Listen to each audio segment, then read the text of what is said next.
함께 말씀 심령이 가난한 자라는 제목으로 하나님 말씀을 나누기 원합니다. 2025년이 되었습니다. 올해 저에게 저녁 예배가 허락될 때마다 저는 팔복에 대해서 한번 설교해 보고 싶습니다. 제가 이 원고를 이렇게 집에 거실에서 쓰면서 입으로 팔복 이렇게 말하고 있으니까 저희 집 첫째 둘째가 와서 이렇게 물었습니다. 팔복이 뭐예요? 라고 물었어요. 여러분, 팔복이 뭡니까?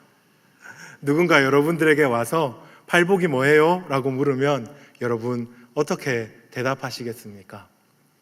팔복은 마태복음 5장부터 7장까지 산상설교 시리즈가 쭉 등장합니다. 그 중에 가장 첫 번째 예수님의 설교입니다. 팔복의 주제, 팔복이 말하는 핵심이 무엇인가 하면 복 있는 사람의 8가지 특징, 이렇게 여러분들이 기억하시면 되겠습니다. 누군가 여러분에게 팔복이 뭐예요? 이렇게 물으면 어떻게 해요? 복 있는 사람의 8가지 특징, 이렇게 대답하시면 틀림이 없습니다. 우리가 팔복을 복 있는 사람들의 특징이라고 정의하는데 크게 어려움이 없잖아요. 근데 저는 어릴 때부터 교회를 다니면서 팔복을 좀 다르게 배운 것 같습니다. 팔복은 8가지 복 받는 비결, 이렇게 배웠던 것 같아요. 제가 이렇게 주일학교를 보내던 그 시기가 거의 한국교회가 기복주의에 많이 물들어 있던 시기였던 것 같습니다. 그래서 교회의 가장 핵심적인 관심은 어떻게 하면 복 받을까 였던 것 같아요. 그래서 주일학교에서 팔복을 배울 때도 너무 당연하게 8가지 복 받는 비결, 8가지 복 받는 방법, 이렇게 배웠던 것 같습니다. 하지만 말씀을 이리 보고 저리 보아도 팔복은 복 받는 비결에 대한 이야기가 아니고 복 받은 사람, 이미 복을 받은 복 있는 사람들의 특징이라고 표현하는 것이 옳겠습니다. 이 팔복의 전체적인 구조를 보면 그것이 훨씬 더 확실해지는데요. 제가 오늘 함께 살필 3절을 예로 들어서 한번 여러분들에게 구조를 설명해 드리고 싶습니다. 3절은 심령이 가난한 자는 복이 있나니 천국이 그들의 것이미요 라고 한국말로 번역되어 있습니다. 하지만 원어에 더 가깝게 한번 해석해 보면 이렇게 말할 수 있습니다. 한번 잘 들어보십시오. 복 있는 사람들은 심령이 가난한 자들입니다. 그들은 천국을 소유하고 있습니다. 다시요. 복 있는 사람들은 심령이 가난한 자들입니다. 그들은 천국을 소유하고 있습니다. 여러분, 이렇게 들으시니까 구약의 한 말씀이 탁 떠오르실 겁니다. 뭐가 떠오르세요? 시편 1편. 네, 시편 1편이 떠오르실 겁니다. 조금 번거롭지만 우리가 시편 1편으로 한번 가보겠습니다. 시편 1편 1절로 3절까지 말씀입니다.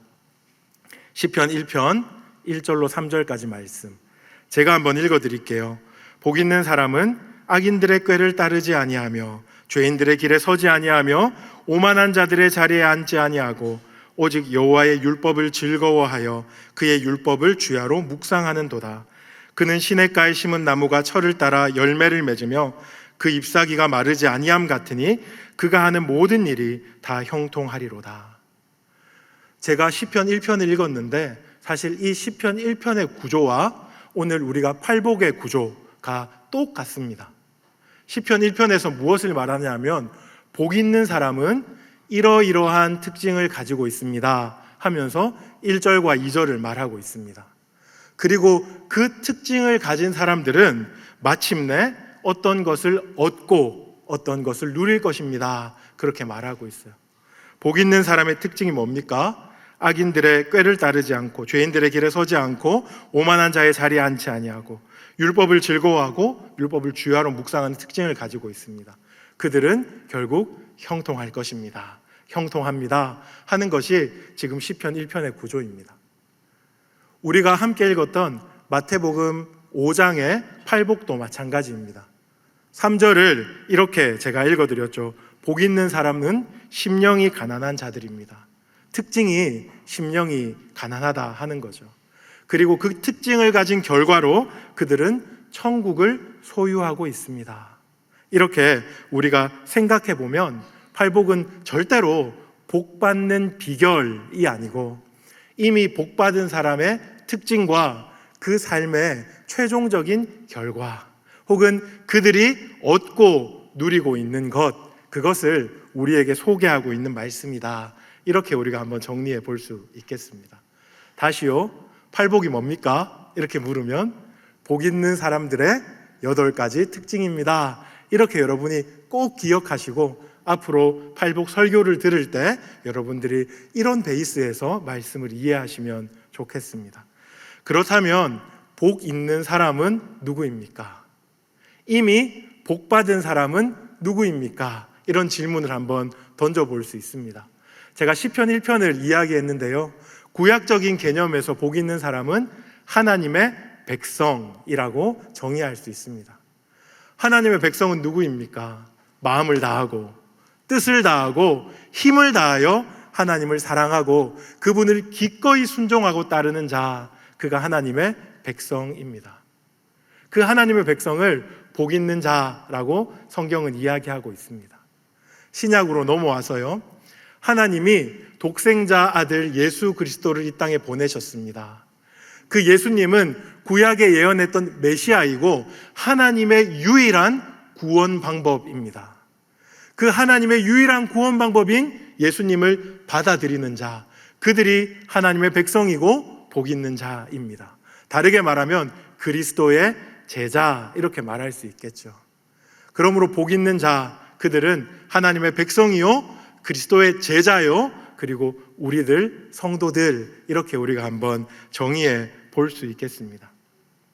성도의 삶의 특징, 그것을 우리가 함께 살펴볼 것인데요, 성도들은 세상과는 너무 다른 독특한 특징을 가지고 있습니다. 복음을 알기 때문에 세상과 똑같이 살 수가 없습니다. 다르게 사는 자들을 성도라고 합니다. 우리가 팔복을 통해서 그들이 가진 특징이 무엇인지 한번 생각해 보고, 그리고 그렇게 살기를 다시 한번 다짐하고 결단할 수 있으면 좋겠습니다. 오늘은 첫 번째 특징인 심령이 가난한 자입니다. 3절을 다시 한번 보십시오. 제가 3절을 읽어드리겠습니다. 심령이 가난한 자는 복이 있나니 천국이 그들의 것이며.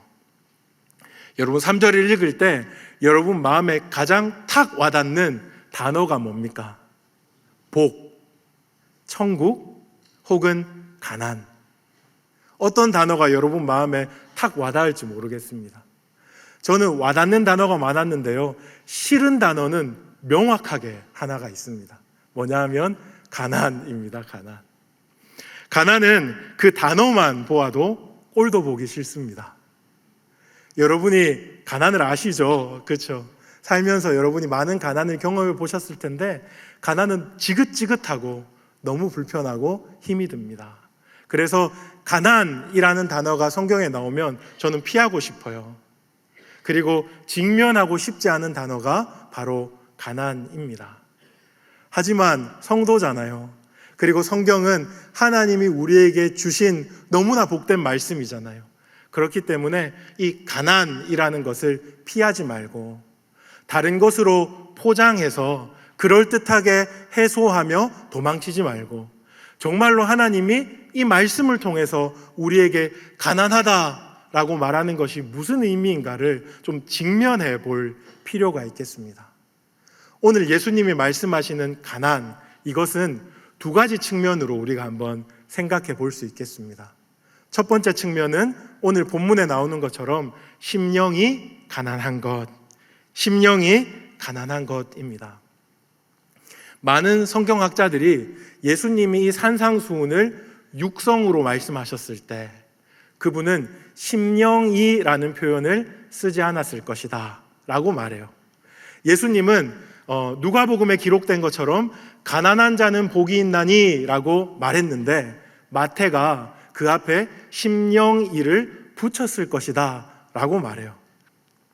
그 근거는 누가복음도 있지만 사복음서에 보면 예수님은 가난과 천국을 붙여서 자주 말하십니다. 근데 그 가난을 말할 때 심령이 가난한 것, 그것을 잘 사용하지 않으세요. 그래서 성경학자들은 아마 예수님은 육성으로는 가난한 자는 복이 있다 이렇게 말했을 텐데, 마태가 본인의 신학을 가지고 그 앞에 심령이라는 말을 붙였지 않겠나 이렇게 생각합니다. 하지만 저는 마태가 예수님의 그 말의 행간을 정확하게 읽었다 이렇게 생각합니다. 예수님이 가난한 자라고 얘기했을 때 그것은 단지 육적으로 그냥 돈이 없는 가난이 아니고 영적이고 육적인 총체적인 가난을 포함하고 있다는 것을 마태가 꿰뚫어 이해하지 않았을까 그렇게 보았습니다. 가난하다는 것은 단지 돈이 없고 단지 지금 무엇 때문에 허덕이는 것이 아니고 정말로 인간이 마주돼야 하는 영적인 가난입니다. 이 영적인 가난, 그것은 무엇입니까? 더 정확하게 말하면 내가 얼마나 죄인인지, 내가 얼마나 무지하고 무가치하고 무능한지를 아는 것입니다. 그런데 이것을 어디서 알 수 있냐면 하나님 앞에서 객관적으로 알 수 있게 되는 겁니다. 세상 사람들은 자기 자신을 파악할 때 다른 사람과 비교하여 파악합니다. 그것은 객관적인 것이 아니고 상대적인 거죠. 저 사람보다 나는 조금 똑똑하다. 저 사람보다 나는 조금 잘생겼다. 저 사람보다 나는 조금 키가 크다. 저 사람보다 그래도 나는 조금 서울말을 잘한다. 제가 생각하는 저의 아이덴티티인 것 같아요. 그렇지만 저보다 키가 큰 사람을 만났을 때, 와, 나는 키가 큰 게 아니었네.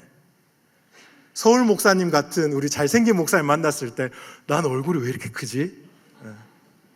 그리고 부산 사람이지만 표준어를 잘 구사하는 권호성 목사님을 만났을 때, 아, 나는 아직 멀었구나.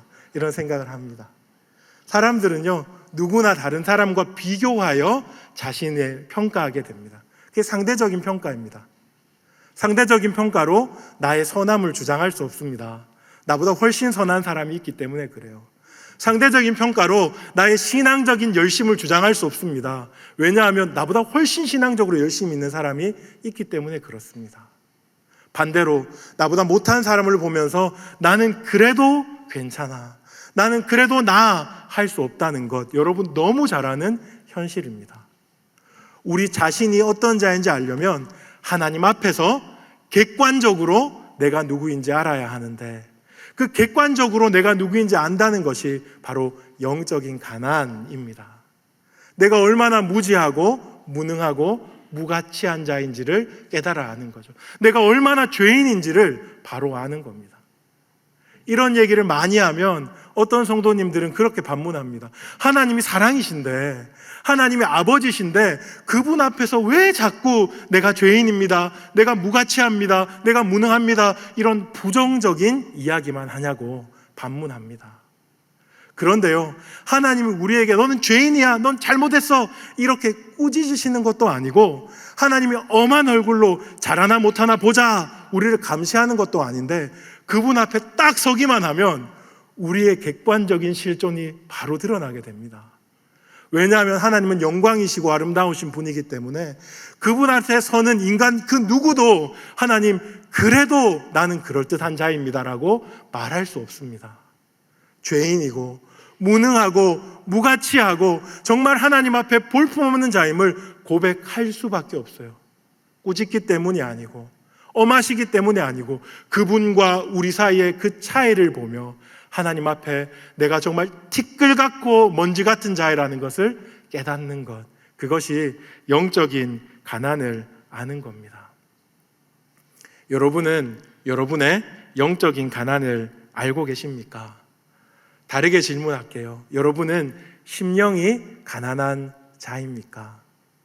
여러분은 여러분의 무가치함과 무능함과 정말 무지함을 하나님 앞에서 제대로 깨달아 보신 적이 있습니까? 이 질문에 아니요, 저는 잘 모르겠습니다 하는 분들은 하나님 앞으로 나아가십시오. 사람들과 나를 비교하지 말고 내 신앙 연수가 얼마나 됐고, 내가 성경을 얼마나 많이 읽었고, 내 직분이 뭐고, 내가 교회에 얼마나 헌신하고 봉사했는지 그거 말고 그거 다 깨뜨리고 하나님 앞에 여러분을 딱 세워보십시오. 내가 죄인입니다, 내가 무가치합니다, 내가 무능합니다 고백하지만 전혀 자존심 상하지 않고 그리하여서 하나님 밖에 없습니다 라고 붙들 수 있는 그 자리로 나아갈 수 있게 될 겁니다. 어떤 목사님이 그렇게 이야기하시더라고요. 성도의 성숙은 독립하는 것이 아니고 더 의존하는 것이다. 우리가 정말로 영적인 가난뱅이, 영적인 가난을 가지고 있는 자라는 걸 안다면 그분께 딱 붙어 살게 됩니다. 그렇게 하나님 앞으로 좀 나아가십시오. 근데 제가 여러분에게 여러분은 심령이 가난한 자입니까? 했을 때 그래요, 맞습니다. 무가치한 자입니까? 무능한 자입니까? 했을 때 그래요, 맞습니다 라고 대답하신 분은 마음에 손을 딱 얹고 다시 한번 여러분에게 질문하십시오. 그걸 아는 사람이 그래? 라고 말입니다. 남한테 이렇게 질문하면 큰일 납니다. 하지만 여러분은 여러분 자신에게 끝없이 이렇게 질문해야 합니다. 알잖아요.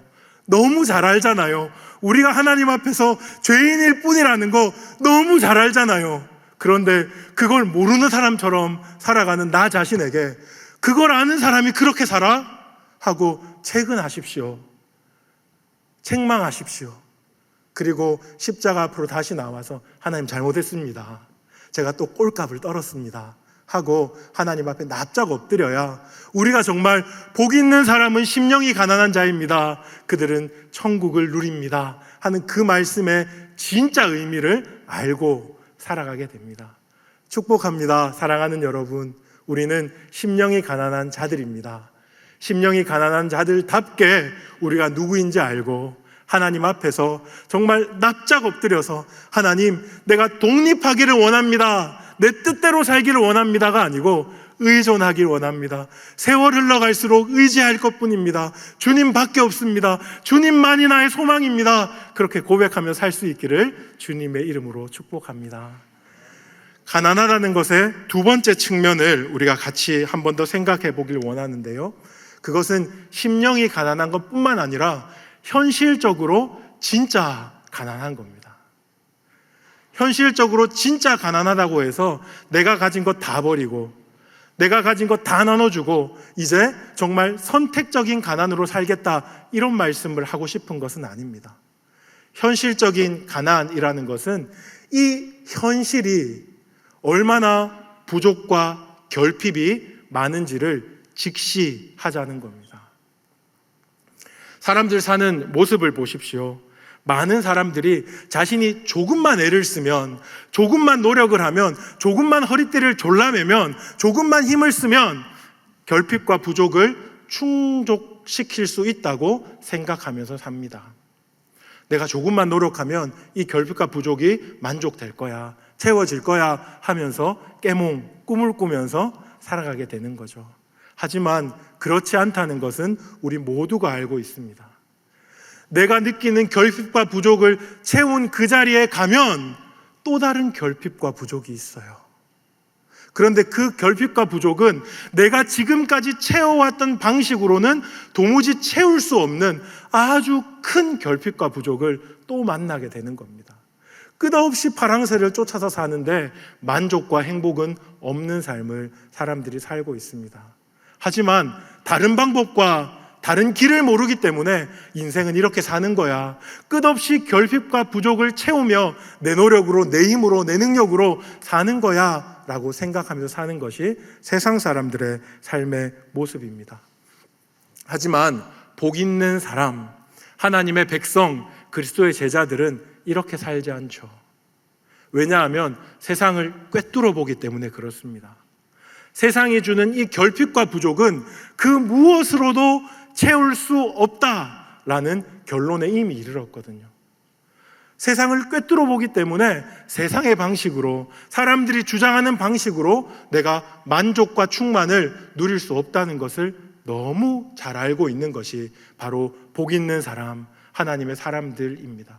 그들은 세상의 가난, 그러므로 가난할 수밖에 없다는 것을 알고 있는 자들입니다. 그렇다면 복 있는 사람들은 어떤 방식으로 이 가난을 다루면서 살까요? 그것이 핵심이겠죠. 그들이 가난을 다루는 방식을 우리가 말씀에서 한번 생각해 보길 원하는데요.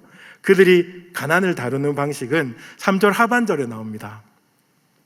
천국이 그들의 것이며. 이게 무슨 말인가 하면 여러분 한번 주목해 보십시오. 오늘 기자는 천국이 그들의 것이 될 것입니다 라고 미래형으로 말하고 있지 않습니다. 현재형으로 말하고 있어요. 그들은 이미 천국을 소유하고 있습니다. 다르게 말하면 그들은 이미 하나님 나라에서 살아가고 있습니다 라고 말하는 겁니다. 복 있는 사람으로서 세상의 시스템이 아니고 세상의 추구가 아니고 세상의 방법이 아니고 우리가 새로운 방식으로 가난을 다루는 것은 하나님 나라의 방식입니다. 이 결핍과 부족이 가득한 세상에서 뛰쳐나와서 하나님 나라로 들어가는 그런 사람이 복 있는 사람, 그리고 하나님의 백성, 예수 그리스도의 제자다 이렇게 말할 수 있겠습니다. 이것은 현실 도피를 말하는 것이 아닙니다. 현실이 너무 치열하기 때문에, 현실이 너무 아프기 때문에 이 현실에서 뛰쳐나와서 이상적인 세계를 살자 이 말이 아닙니다. 믿음이 현실이거든요. 믿음의 눈이 딱 열리면 세상이 치열하게 살아가는 그 방식 말고 또 다른 차원의 삶이 있다는 것이 보입니다. 그리고 그 삶을 살아갈 수 있는 하나님의 은혜와 능력을 실제로 경험하게 됩니다. 그것이 바로 천국을 살아간다는 것입니다. 여러분, 세상 나라와 하나님 나라의 가장 큰 차이가 뭡니까? 하나님 나라의 왕이 하나님이다 라는 것이 가장 큰 차이죠. 하나님 나라의 백성으로 산다는 것은 하나님을 왕으로 모시고 산다 하는 겁니다. 그 사랑하는 아들의 나라에서 예수 그리스도를 경배하며 산다는 것이 세상에서 사는 것과 하나님 나라에서 사는 것의 가장 큰 차이입니다. 하나님이 어떤 분이십니까?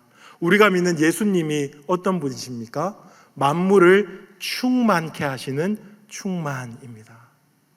세상의 그 어떤 것으로도 세상의 결핍과 부족을 채울 수가 없어요. 하지만 우리가 세상에서 나와서 하나님 나라로 딱 들어가면 말할 수 없는, 설명할 수 없는 차원이 다른 충만을 경험하게 됩니다. 여러분, 여기에서 아이러니가 발생합니다.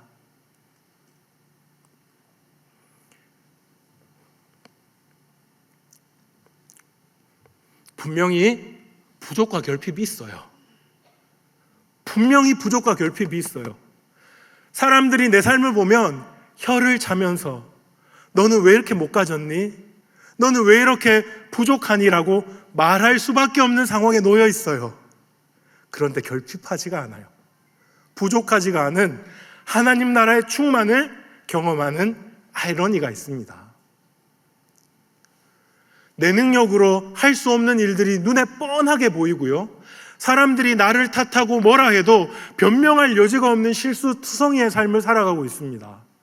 그런데 하나님이 내 삶을 컨트롤하고 계시고 내 삶을 운전하고 계시고 주장하고 계시다는 것을 믿기 때문에 두렵지 않아요.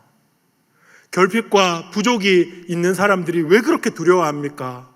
내 뜻대로 내 삶이 되지 않을까 싶어서, 내 뜻대로 내 삶이 흘러가지 않으면 결국은 망할까 싶어서 두려워하는 거 아닙니까?